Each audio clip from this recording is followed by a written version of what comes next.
Selamat sore pemirsa, apa kabar Anda di sore hari ini? Kita kembali lagi di Sumatera Utara hari ini, edisi Jumat 31 Oktober 2025. Kali ini bersama saya Yuni Syalfani. Seperti biasa pemirsa, sejumlah informasi telah dirangkum tim redaksi kami untuk Anda.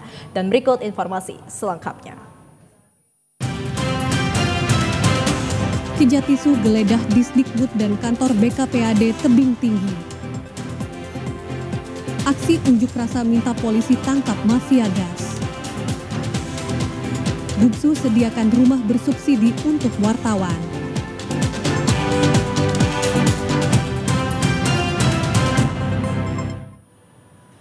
Di informasi pertama pemirsa, Kejaksaan Tinggi Sumatera Utara melakukan penggeledahan di kantor Dinas Pendidikan dan Kebudayaan di Disdikbud dan kantor Badan Keuangan Pendapatan dan Aset Daerah BKPAD Kota Tebing Tinggi. Dari hasil tersebut, petugas mengamankan sejumlah dokumen pendukung kasus dugaan korupsi pengadaan papan tulis interaktif. Dari pantauan di lokasi, tim Kejatisu yang didampingi tim dari Kejaksaan Negeri Tebing Tinggi melakukan penggeledahan pertama di Dinas Pendidikan dan Kebudayaan Tebing Tinggi, kemudian dilanjutkan ke kantor BKPAD. Dari penggeledahan tersebut terkait kasus dugaan korupsi pengadaan papan tulis interaktif PTI di Dinas Pendidikan Kota Tebing Tinggi yang dilakukan pada akhir anggaran 2024. Namun dibayarkan pada Januari 2025 melalui APBD tahun 2025. Kasus PTI ini sebelumnya telah jadi perbincangan di Kota Tebing Tinggi. Untuk dana kegiatan ini, Pemko Tebing Tinggi telah melakukan pergeseran BTT senilai 14 miliar lebih untuk menutup pembayaran pengadaan PTI SMP Negeri yang dilaksanakan akhir 2024. Usai penggeledahan yang dilakukan tim penyidik Kejaksaan Tinggi Sumatera Utara, Heri Gunawan mengatakan saat ini pihak melakukan penggeledahan di dua kantor, yaitu kantor Dinas Pendidikan dan Kebudayaan dan kantor BKPAD Pemko Tebing Tinggi untuk mencari dan mengumpulkan alat bukti terkait dugaan kasus korupsi pengadaan papan tulis interaktif untuk SMP Negeri di Kota Tebing Tinggi. Penggeledahan berakhir dan petugas mengamankan sejumlah dokumen pendukung dan langsung dibawa ke Kejatisu untuk dilakukan pengembangan lebih lanjut. Ya, hari ini kami lagi sedang melakukan penyitaan di Dinas Pendidikan dan Kebudayaan Kota Tebing Tinggi terkait dokumen-dokumen yang kami butuhkan untuk pengadaan papan tulis interaktif tingkat SMP. Ada beberapa bundel tadi, sudah kita buat berita acara penggeledahannya tadi. Untuk statusnya Pak saat ini, dengan kasus ini, sejauh ini gimana Pak? Statusnya masih dalam penyidikan umum. Saat penggeledahan pejabat dari Dinas Pendidikan dari Dinas BKPAD Kota Tebing Tinggi belum ada yang memberikan keterangan.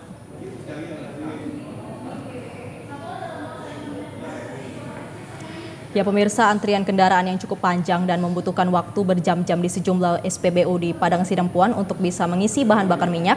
Antrian kendaraan di sejumlah SPBU ini sudah lama terjadi.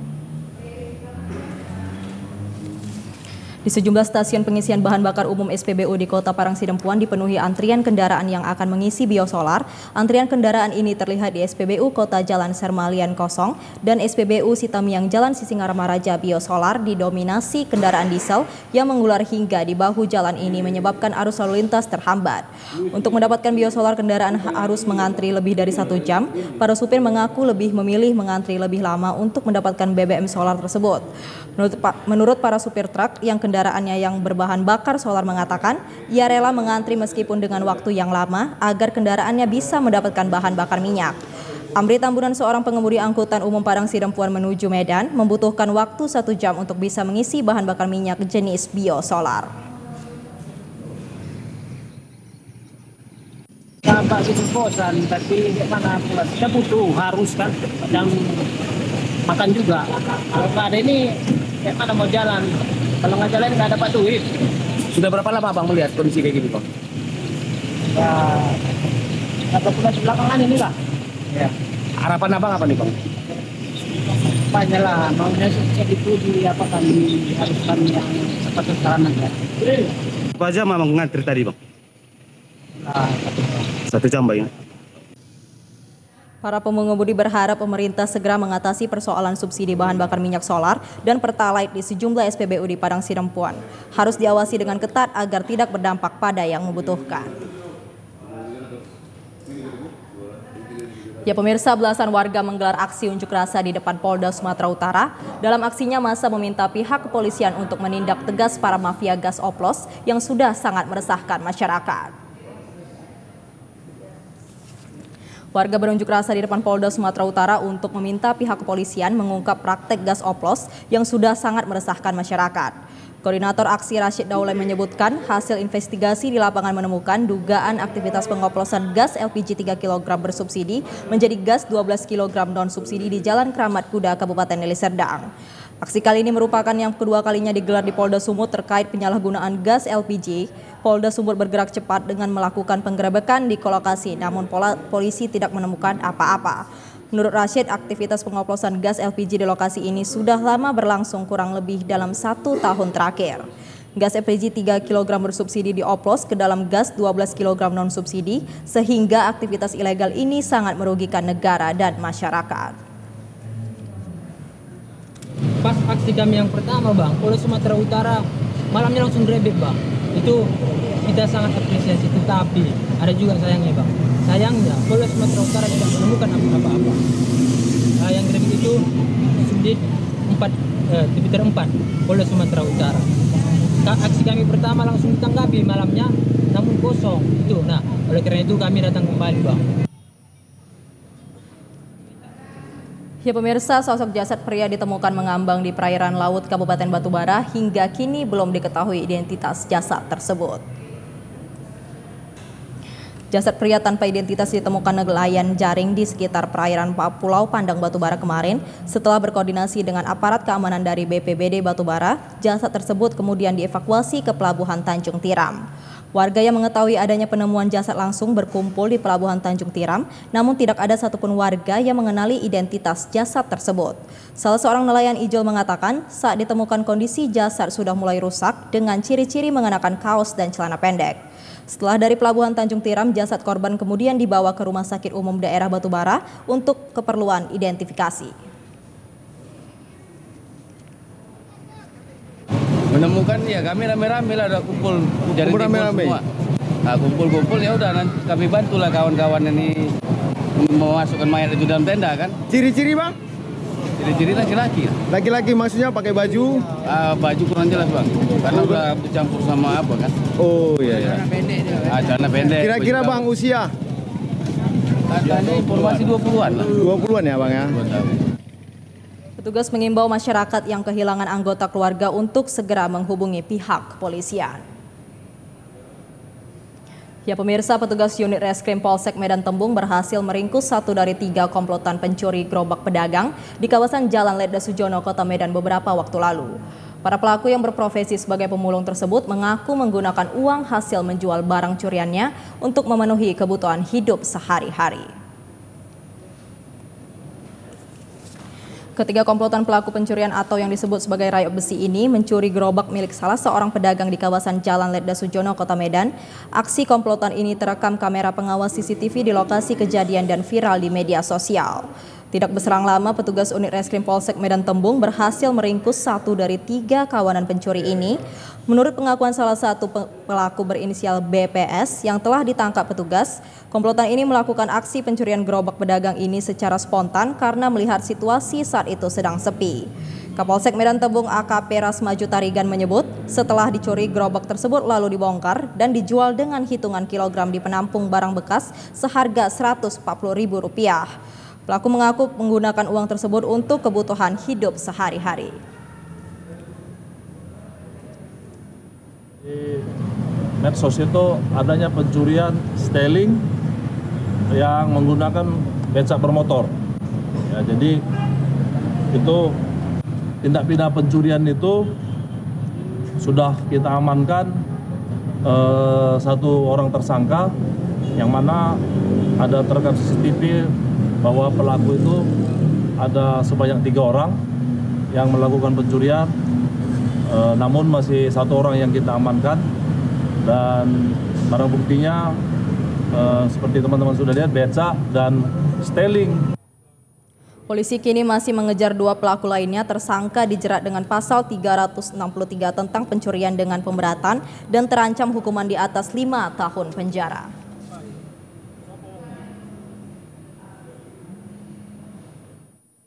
Ya pemirsa, kami akan segera kembali dengan sejumlah informasi lainnya. Tetaplah bersama kami di Sumatera Utara hari ini.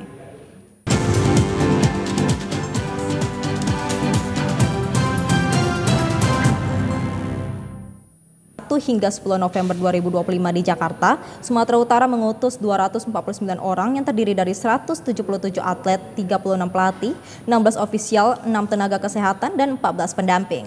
Kontingen Sumut akan mengikuti 17 cabang olahraga dari 23 cabur, sementara untuk Pepar Pernas yang akan berlangsung mulai 1 hingga 9 November di 2025 di Jakarta, Sumut mengutus 44 orang yang terdiri dari 21 atlet, 6 pelatih, 5 ofisial, 2 tenaga kesehatan, dan 7 pendamping. Kontingen Sumut akan mengikuti 3 dari 23 cabur. Ya, maksudnya kan selama ini kegiatan Popnas dan Papernas ini yang memberikan hadiah hanya dari Dinas Pemuda dan Olahraga. Ya, coba kolaborasi dengan dinas lain, dari banyak pelajar, semuanya pelajar. Kalau bisa dari Dinas Pendidikan juga bisa memberikan reward dalam bentuk beasiswa, apakah secara langsung di tahun depan juga, atau misalnya beasiswa nanti dicatat dulu untuk memberi beasiswa dapatkan untuk universitas nanti. Karena kan ada kelas 2, ada kelas 3. Kepala Dinas Kepemudaan dan Keolahragaan Mahfulah Pratama Daulay mengatakan, kompetisi ini akan menjadi alat ukur atlet-atlet muda Sumut. Mereka yang berprestasi akan dibina untuk membawa nama Sumut di Pekan Olahraga Nasional PON 2028 dan Pekan Paralimpiade Nasional Peparnas 2028.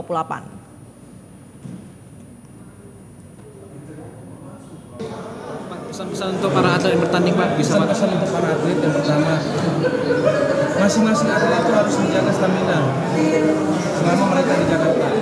Kedua, mereka harus sudah mengukur dan memahami siapa-siapa yang menjadi tandingannya di provinsi lain, sehingga bisa mengatur manajemen strategi internal, sehingga dia bisa memenangkan di dalam pertandingan cabang masing-masing. Itu yang paling terpenting. Yang terakhir itu adalah pendampingan daripada ofisial dan pelatih, juga bisa memapping dan memberikan kontribusi masukan kepada atletnya untuk bertanding secara Pada tahun 2019 Sumatera Utara di posisi 11 dan tahun 2023 posisi 10 untuk Popnas, sementara Pepa Pernas tahun 2023 Sumatera Utara di posisi ke-7.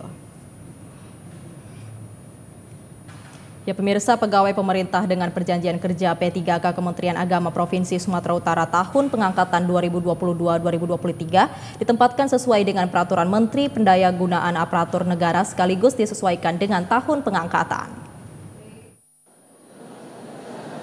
Redistribusi hasil pemetaan jabatan fungsional penyuluh agama Islam dan guru tahun 2022-2023 di lingkungan kantor wilayah Kementerian Agama Provinsi Sumatera Utara kemarin dilakukan penyerahan surat penugasan di Aula Madinatul Hujjaj Asrama Haji Medan. Kepala Biro Sumber Daya Manusia Kementerian Agama RI Wawan Junaidi menyampaikan pengangkatan P3K di lingkungan Kementerian Agama tahun 2022-2023 seluruhnya tamatan strata 1. Penempatannya karena organisasi Kementerian Agama vertikal, pengelompokannya juga berdasarkan provinsi yang membuat terdapat awalnya guru di Medan dan akhirnya ditempatkan di Simalungun dengan pertimbangan kualifikasi pendidikan. Kabiro Sumber Daya Manusia Kementerian Agama RI Wawan Junaidi juga menegaskan penempatan juga berdasarkan analisis jabatan dan analisis beban kerja. Dikatakan meski penempatan penugasan P3K untuk penyuluh dan tenaga guru tidak bisa memuaskan semua pihak, namun hal ini diyakini sudah memikirkan berbagai pertimbangan sesuai dengan aturan yang berlaku. Organisasi Kementerian Agama ini vertikal, pengelompokannya itu berdasarkan provinsi. Akhirnya ada tadi guru yang awalnya di Kota Medan ditempatkan di Simalungun. Pertimbangannya apa? Kualifikasi pendidikannya tadi. Tapi alhamdulillah Pak Menteri Agama, Pak Kanwil dan semua teman-teman di Kementerian Agama bersinergi dengan Komisi 8 DPR itu akhirnya menyusun regulasi bersama dengan Menpan RB dan BKN. Diputuskanlah untuk tahun 2022-2023 ada mekanisme penugasan. Kepala Kantor Wilayah Kementerian Agama Sumatera Utara Ahmad Kosbi menyampaikan penempatan jabatan fungsional penyuluh agama Islam dan guru bukan mutasi atau pindah, hanya penugasan dengan sistem penggajian sesuai dengan SK yang dikeluarkan pertama. Kakanwil Kemenaksu menegaskan penempatan P3K tahun pengangkatan 2022-2023 murni karena sesuai kebutuhan dan tidak ada unsur lain. Selain itu, penempatan ini juga tidak ada unsur KKN sehingga benar-benar penugasan dari Kemenak. Pesan saya kepada P3K yang dapat penugasan baru sama yang belum, yang sudah bersyukur, mengabdilah ke negara, itu bentuk syukur itu. Bagi yang belum, sabar, ada hikmahnya, dan terus kami akan memperjuangkan dan mengusahakannya. Pada penyerahan surat penugasan bagi tenaga penyuluh agama Islam dan guru di lingkungan Kementerian Agama Sumatera Utara, diberikan kesempatan bagi P3K untuk menyampaikan sejumlah pertanyaan terkait penugasan yang diperlakukan Kementerian Agama. Ya pemirsa, tim pengawasan dan evaluasi Wasef TMMD ke-126 Kodim 0204DS yang dipimpin Brigjen TNI Joni Pardede melakukan peninjauan langsung ke lokasi perbaikan jalan di Desa Blok 10, Kecamatan Dolok Masihol, Kabupaten Serdang Bedagai. Peninjauan ini dilakukan untuk memastikan kualitas dan dampak dari perbaikan jalan yang merupakan salah satu sasaran fisik dalam program TMMD. Tim Wasef melihat langsung dengan mengendarai roda 2 mengitari perkebunan warga dan perusahaan bersama dengan Bupati Sergai dan Rem 022 Pantai Timur dan Dandim 0204 DS Letkol Agung Pujiantoro. Kondisi jalan yang telah diperbaiki dan ditingkatkan kualitasnya dulunya sulit dilalui kini menjadi lebih mulus dan nyaman, mempermudah aksesibilitas dan mobilitas warga khususnya yang berada di Blok 10 Dolok Masihol Serdang Bedagai. Pada kesempatan tersebut, Brigjen TNI Joni Pardede menyampaikan apresiasi atas kerja keras dan dedikasi seluruh pihak yang terlibat dalam perbaikan jalan desa ini. Berharap agar jalan yang telah diperbaiki dapat memberikan manfaat yang besar bagi masyarakat, terutama dalam meningkatkan perekonomian dan kesejahteraan. Perbaikan jalan desa ini merupakan salah satu wujud nyata dari kemanunggulangan TNI dengan rakyat. Pada kesempatan tersebut, tim Wasef juga menyambangi bedah rumah serta kondisi air bersih serta progres TMMD yang sudah mencapai 95%. Terus kalau kita lihat manfaatnya secara fisik semuanya, yang pertama jalan menghubungkan antara desa sangat bermanfaat sekali, tentunya itu pilihan ya. Yang kedua sasaran fisiknya RTLH, memang kondisi rumahnya tidak layak sehingga ditingkatkan jadi layak. Yang ketiga ini ada air bersih, program unggulan TNI juga bermanfaat untuk masyarakat, memang membutuhkan di tempat ini khususnya operasional pelaksanaan pembuatannya, tetapi dana untuk objek-objek atau sasaran kegiatan kita bersandar ke pemerintah daerah. Peninjauan ini menjadi momentum bagi tim Wasef untuk mengevaluasi dan memberikan masukan konstruktif terkait pelaksanaan program TMMD sehingga program ini dapat semakin efektif dalam mencapai tujuannya, yaitu meningkatkan kesejahteraan dan kemajuan desa. Ya pemirsa, Universitas Al-Wasliyah Medan kembali melaksanakan wisuda ke-60 terhadap 319 orang wisudawan yang terdiri dari Fakultas Agama Islam sebanyak 214 orang, Fakultas Hukum sebanyak 44 orang, Fakultas Teknik sebanyak 17 orang, Fakultas Ekonomi sebanyak 37 orang, Fakultas Pertanian sebanyak 28 orang, dan Fakultas Keguruan dan Ilmu Pendidikan sebanyak 51 orang bertempat di Gedung Selekta Medan.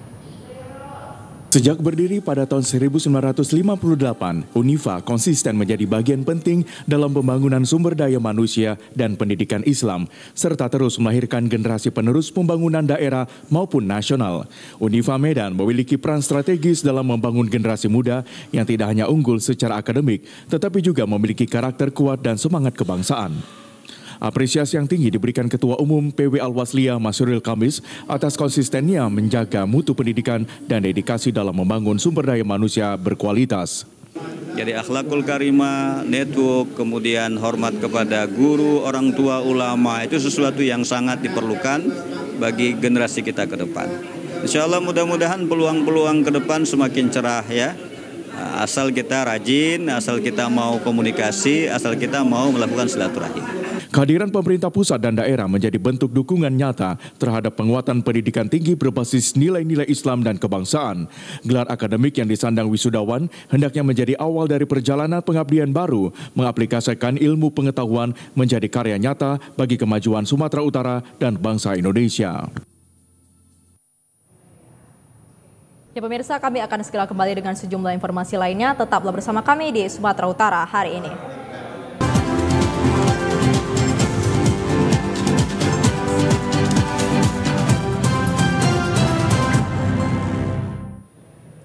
Ya pemirsa, Polres Tanah Karo bersama Forkopimda Kabupaten Karo meresmikan gedung dan launching Satuan Pelayanan Pemenuhan Gizi SPPG Karo 2 Polsek Brastagi meninjau dapur khusus dan peluncuran pendistribusian EBG. Untuk mendukung program strategis nasional, Polres Tanah Karo bersama Forkopimda Kabupaten Karo melaunching Satuan Pelayanan Pemenuhan Gizi atau SPPG Karo 2 Polsek Brastagi yang bertempat di Jalan Perwira, Kelurahan Gundaling 1, Kecamatan Brastagi, Kabupaten Karo. Turut hadir perwakili Kapolda Sumut Karo Lok, Kombes Pol Suranta Pinam, dan juga Kapolres Tanah Karo AKBP Eko Yulianto, Bupati Tanah Karo Antonius Ginting, dan Dim 00205 Tanah Karo Letkol Infranti Robert Panjaitan, perwakilan Kejari Karo, Ramil 03, Camat Brastagi, serta pengurus Yayasan Kemala Bayangkari Cabang Tanah Karo dan Kepala SPPG Karo 2. Peresmian gedung SPPG Karo 2 ini ditandai dengan pengguntingan pita oleh Karolok Polda Sumut dengan launching pendistribusian makanan bergizi ke sekolah-sekolah di wilayah Brastagi. Dilakukan pengecekan langsung ke dapur khusus fasilitas SPPG, Polres Tanah Karo meninjau langsung kondisi dapur dan sanitasi serta kelayakan operasional, kebersihan, keamanan pangan, dan pemenuhan standar gizi makanan yang disiapkan. Dalam sambutannya, Kapolres Tanah Karo AKBP Eko Yulianto menyampaikan, keberadaan SPPG 2 Polsek Brastagi ini merupakan bagian dari upaya Polri mendukung Program Nasional Makanan Bergizi Gratis atau MBG yang ditujukan bagi anak sekolah. Jajaran Polri siap mendukung penuh program pemerintah agar anak-anak sekolah mendapatkan makanan bergizi, aman dan higienis. Polres Tanah Karo bekerja sama dengan dinas terkait untuk memastikan dapur yang higienis, security food, kelayanan gizi serta proses distribusinya. Program ini sangat penting untuk mendukung tumbuh kembang generasi muda. Sementara itu, Karolok Polda Sumut Kombes Pol Suranta Pinam menambahkan, jajaran Polri memastikan seluruh prosedur operasional berjalan sesuai standar, baik kelayakan bahan makanan, kebersihan sarana prasarana, dan ketepatan waktu distribusi. Polri hadir untuk menjamin anak-anak mendapatkan makanan bergizi yang aman dan sehat. Ya pemirsa, ratusan guru serta tenaga kependidikan non-ASN dan P3K dari berbagai sekolah madrasah swasta di Kota Sibolga didaftarkan menjadi peserta dalam program perlindungan BPJS Ketenagakerjaan. Terdaftarnya ratusan guru serta tenaga kependidikan non-ASN dan P3K madrasah swasta di Kota Sibolga tersebut dalam program perlindungan tenaga rentan BPJS Ketenagakerjaan langsung dilakukan Badan Musyawarah Perguruan Madrasah Swasta Sibolga bekerjasama dengan pihak kantor Kementerian Agama Kota Sibolga pada saat mengikuti sosialisasi program perlindungan tenaga kerja dari BPJS Ketenagakerjaan Cabang Kota Sibolga. Pada sosialisasi ini, pihak kantor Kementerian Agama Kota Sibolga langsung menanggung pembayaran iuran selama 2 bulan keikutsertaan ratusan guru serta tenaga kependidikan non-ASN dan P3K madrasah swasta di Kota Sibolga dalam program perlindungan tenaga rentan BPJS Ketenagakerjaan.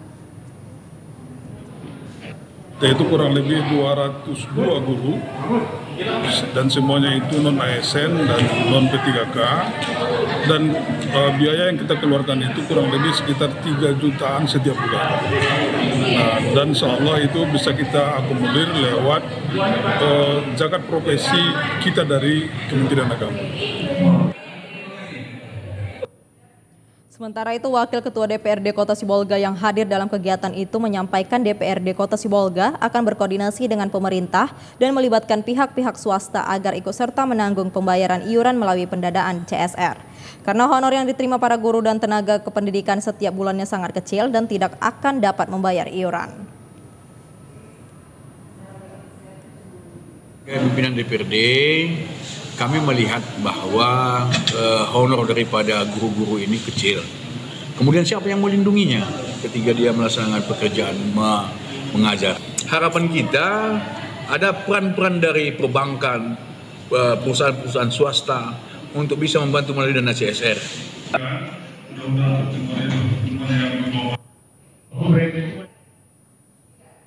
Ya, pemirsa, di sejumlah pasar tradisional di Kabupaten Labuan Batu Selatan, harga ayam potong masih melonjak sejak 3 bulan terakhir. Kenaikan harga masih tetap bertahan hingga saat ini.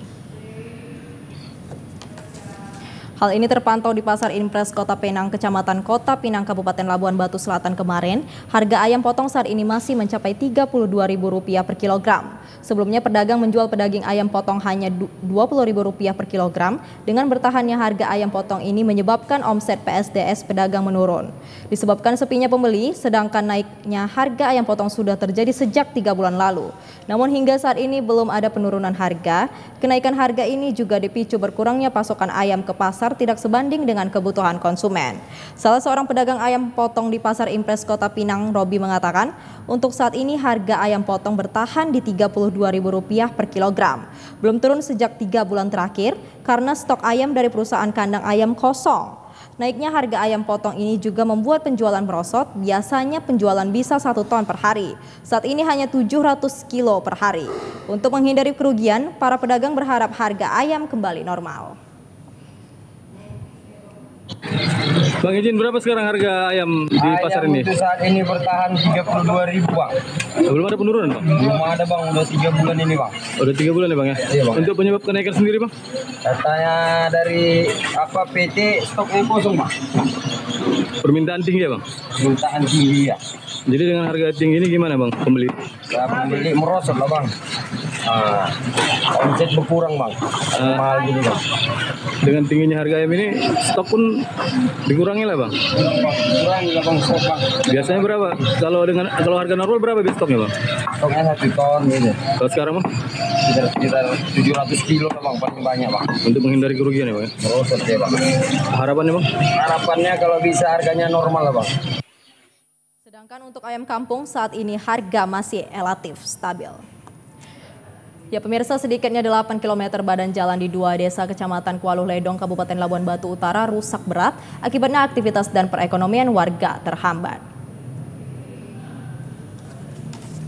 Beginilah kondisi badan jalan di desa Teluk Pulau Luar dan Pangkalan Lunang di Kecamatan Kualuh Ledong. Di saat hujan tiba, badan jalan menjadi licin, berlumpur dan berlobang, sering menyebabkan mobil saat melintas terperosok. Dan di saat musim kemarau tiba, badan jalan berdebu saat dilintasi kendaraan. Kondisi ini mengancam kesehatan salur pernapasan warga di sepanjang badan jalan di 2 desa tersebut.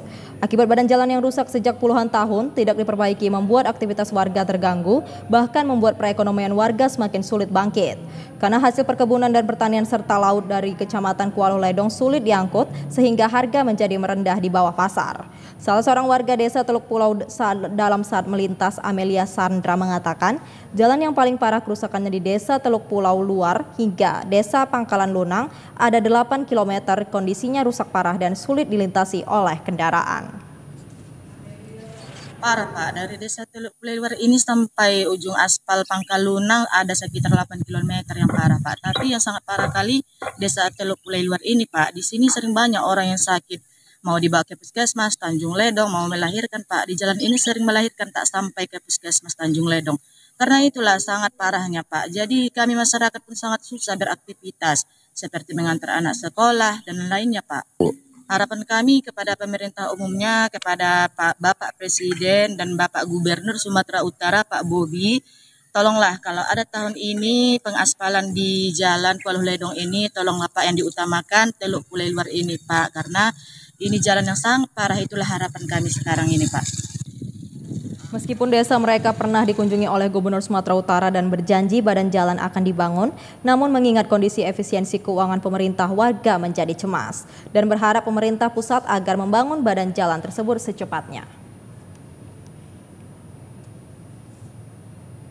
Ya pemirsa, sejumlah siswa dari berbagai sekolah di Gunung Sitoli berkunjung ke Museum Pusaka Nias. Selain untuk berwisata, mereka dapat menggali berbagai sejarah dan warisan budaya Nias sebagai unsur kekayaan budaya nasional. Keberadaan Museum Pusaka Nias yang beralamat di kawasan Jalan Yosudarso, Desa Iranogeba, Gunung Sitoli ini untuk melestarikan, melindungi dan memperkenalkan warisan budaya Nias yang bersifat material maupun non-material, juga sebagai penjaga kolektif masyarakat suku Nias, yang juga berperan sebagai pusat edukasi budaya, melakukan penelitian dan memfasilitasi konservasi alam dan arsitektur tradisional. Hingga saat ini banyak masyarakat termasuk para siswa dari berbagai sekolah di Gunung Sitoli dan Pulau Nias selalu berkunjung di museum tersebut.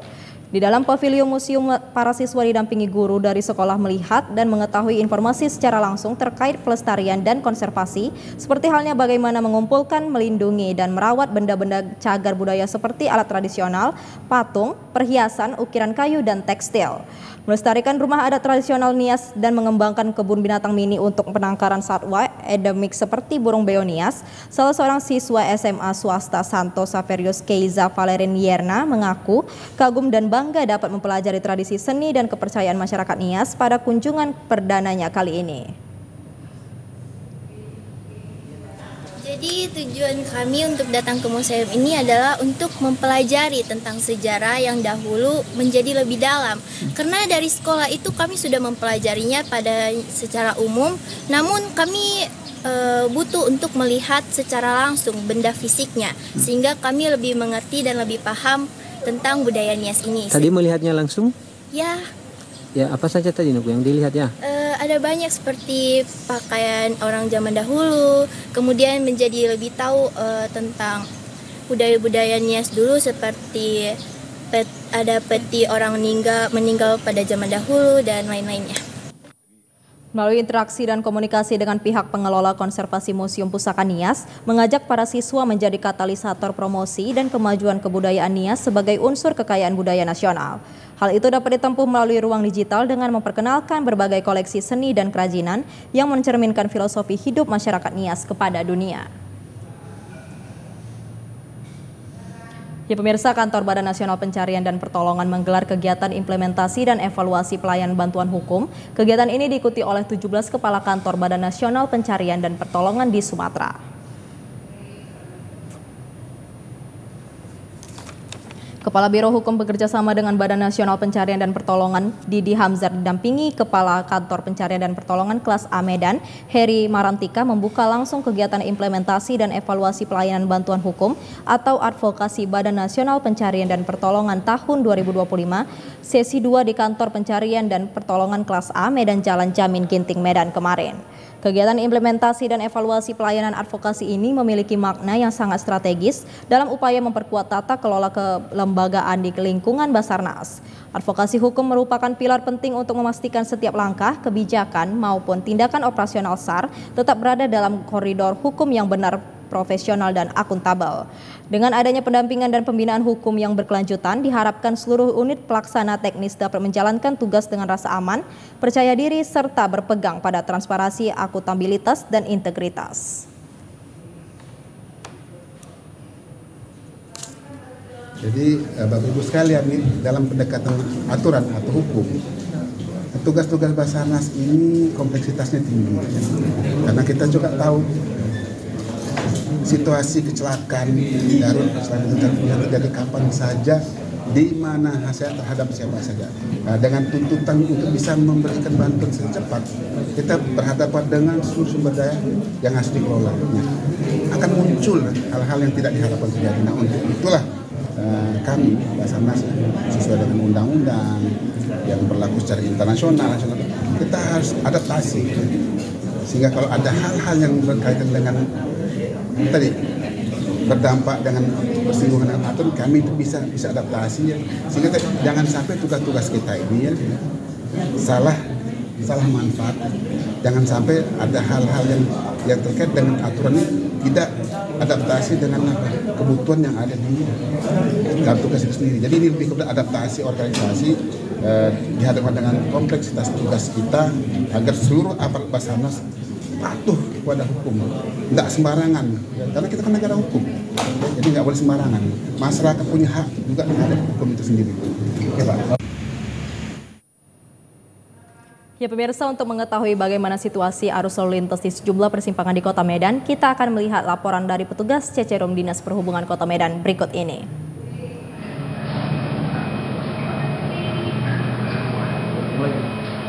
Baik, selamat sore. Saya Stu dari sisi rumah ITS Dinas Perhubungan Kota Medan akan melaporkan berita terkait kondisi arus lalu lintas yang kini menjadi masalah utama bagi para pengguna jalan di kota besar, tidak terkecuali di Kota Medan saat ini. Untuk melihat kondisi terkini, langsung saja kita lihat situasi arus lalu lintas di beberapa titik persimpangan Kota Medan yang terpantau di CCTV kami. Pertama, kita lihat di Simpang Gatsu Saikambing terpantau ramai lancar. Namun diprediksi beberapa jam ke depan akan mengalami kemacetan. Meskipun demikian, personil Dinas Perhubungan tetap melakukan pengaturan lalu lintas guna mengurai kemacetan terjadi. Selanjutnya, Simpang AR Hakim Denai. Terpantau situasi arus lalu lintas yang menuju ke arah Simpang Bromo mengalami kepadatan volume kendaraan yang mengakibatkan melambatnya kecepatan kendaraan yang melintas ke Simpang Bromo. Berikut kita pindah ke Simpang Ring Road. Terpantau kondisi arus lalu lintas ramai lancar. Namun diprediksi arus lalu lintas akan mengalami kepadatan yang datang dari arah Sunggal Ring Road saat mendekati jam pulang kerja. Kemudian kita beralih ke Simpang Setiabudi. Bisa kita lihat yang datang dari arah Dr. Mansur terpantau mengalami kemacetan. Begitu juga yang datang dari Kenangan mengalami kemacetan sehingga mengakibatkan melambatnya kendaraan yang melintas. Kami tetap menghimbau kepada seluruh pengguna jalan untuk selalu berhati-hati dalam berkendara, tetap utamakan keselamatan daripada kecepatan, tetap patuhi rambu-rambu dan marka jalan yang ada, serta lengkapi surat-surat kendaraan Anda. Demikian kami melaporkan situasi arus lalu lintas sore ini langsung dari Sisirum ITS Kota Medan. Kembali ke studio TVRI Sumatera Utara, Jalan Putri Hijau, Medan. Ya pemirsa, berikut informasi perakiraan cuaca di sejumlah daerah di Sumatera Utara dari Badan Meteorologi, Klimatologi, dan Geofisika Wilayah 1 Medan berlaku pada hari Sabtu 1 November 2025.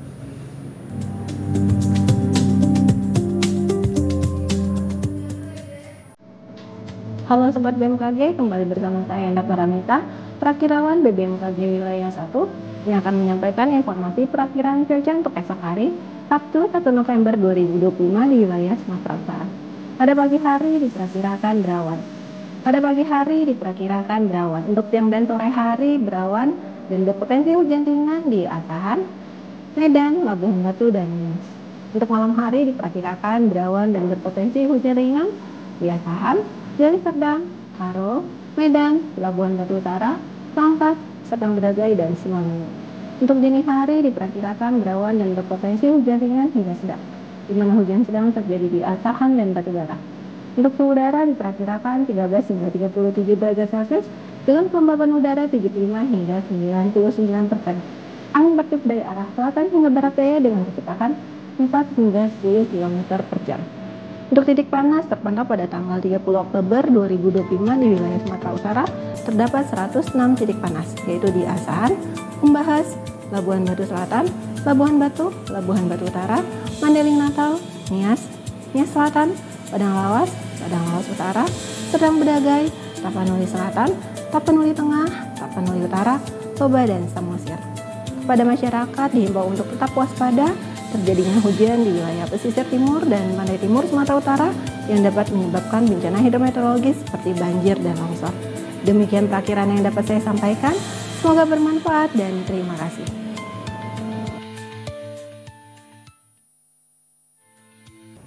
Ya pemirsa, informasi tadi menutup perjumpaan kita pada program Sumatera Utara hari ini. Mewakili seluruh kabar kerja yang bertugas, saya Yuni Syalfani pamit undur diri. Selamat sore dan sampai jumpa.